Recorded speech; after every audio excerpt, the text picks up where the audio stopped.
Hello everyone, finally আজ তোমাদের সাথে আমি শেয়ার করতে চলেই এসেছি যে কেন আমি আমার চ্যানেলে ব্লগ বা মিনি ব্লগ কোনো কিছুই শেয়ার করতে পারছি না বা কেন পারি না।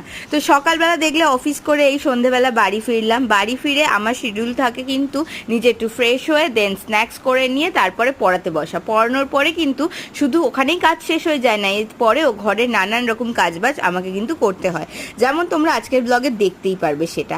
আর একটা কথাও তোমাদেরকে বলি, আসলে বড় ব্লগ ছাড়লে তোমরা দেখতে পছন্দ করো না, মিনি ব্লগগুলোতে হ্যাঁ তোমরা অনেকই ভালোবাসা দাও ঠিকই, তাই জন্য এবার থেকে ঠিক করেছি আর খেটে বড় ব্লগ বানাবো না, মিনি ব্লগই বানাবো। তো চলো দেখে নাও কেমন ম্যাজিক করে তুড়ি দিয়ে কাজগুলো শেষ করে ফেললাম। আসলে কিন্তু তুড়ি মেরে তো আর কাজ হয় না, সেটা করতে সময়ই লাগে। তো এই সমস্ত করে কাজ কমপ্লিট করতে করতে এদিকে বাইরে বৃষ্টিও শুরু হয়ে গেল, আর তার সাথে রাত 10:30 বেজে গেছে।